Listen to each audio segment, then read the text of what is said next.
تم عباس کے بہت قریبی دوست تھے نا؟ میں نے اور عباس نے اپنی جوانی ایک ساتھ گزاری. صفین میں ہم دونوں ساتھ ساتھ لڑے. ایک ہی خیمے میں سوتے تھے اور آدھی آدھی رات تک گفتگو کیا کرتے تھے. عباس کی آرزو تھی کہ اتنا طاقتور ہو جائے کہ ذوالفقار علی کا وارث بن سکے. وہ مولا علی کی تنہائی کو پورے وجود کے ساتھ محسوس کرتا تھا. وہ اس مقام پر پہنچنا چاہتا تھا کہ جب مولا علی کے برابر میں کھڑا ہو جائے تو مولا علی کہیں اب مجھے لشکر کی ضرورت نہیں، عباس میرے لیے لشکر کے برابر ہے. ان دنوں ہم دونوں بچے تھے، کسی گنتی میں نہ تھے. عباس اس بات پر بہت ناراض تھا، بالآخر برداشت نہ کر سکا. ایک دن میرے بابا مالک کے سامنے کھڑا ہو گیا اور تن کر کہنے لگا کہ مالک، آپ کو آج مجھے اپنے ساتھ میدان میں لے جانا ہوگا. بابا مسکرائے. عباس کو مزید غصہ آیا اور شیر کی طرح غرایا کہ مالک، آپ سمجھتے ہیں کہ میں کمتر ہوں؟ میں آپ سے مقابلے کے لیے تیار ہوں، اگر میں جیت گیا تو مجھے اپنے ساتھ لے جائیے گا. میرے بابا پھر مسکرائے.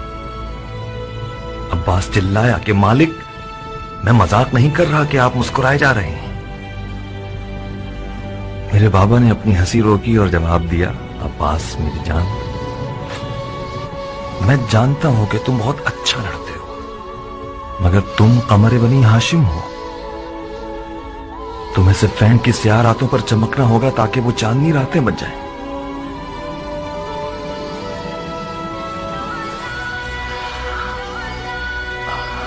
عباس نے جب یہ تعبیر سنی تو خاموش رہا.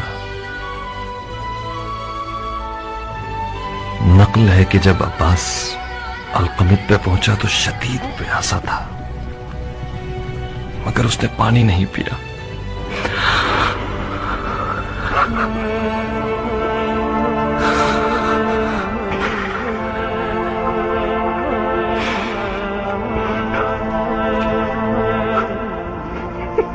عباس پسینے میں نہایا ہوا نیند سے گھبرا کے اٹھا، بار بار اپنے ہاتھوں کو اور مجھے دیکھتا تھا. میں نے پوچھا کوئی خواب دیکھ لیا؟ اس نے کہا ہاں. میں نے پوچھا کیا خواب دیکھا؟ ٹوٹتی ہوئی سانسوں میں مجھے جواب دیا، ابراہیم، میں نے خواب میں دیکھا کہ میرے ہاتھ نہیں ہیں، میرے ہاتھ کھو گئے تھے. میں اپنے ہاتھوں کو ڈھونڈ رہا تھا کہ اچانک میں نے گدھ کے جیسا ایک پرندہ دیکھا جس کی چونچ میں میرے ہاتھ تھے. وہ میرے ہاتھوں کو کھانا چاہتا تھا. میں نے اسے پتھر سے مارنا چاہا مگر مجھے خیال آیا کہ میرے پاس تو پتھر اٹھانے کے لیے ہاتھ نہیں. میں نے چلا کے کہا، او لاش خور، میرے ہاتھوں کو مت کھاؤ، وہ ہاتھ میرے ہیں. اچانک گدھ بولنے لگا، عباس، تم ان ہاتھوں کا کیا کرو گے جب تمہارے پاس اتنے پیارے پر ہیں؟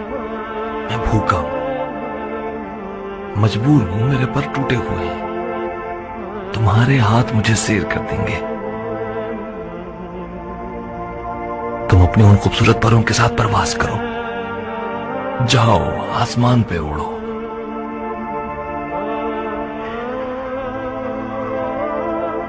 جب میں نے سنا کہ عباس کے ہاتھ کاٹے گئے تو اس کے اس رات والے خواب کی حکمت کو سمجھ گیا.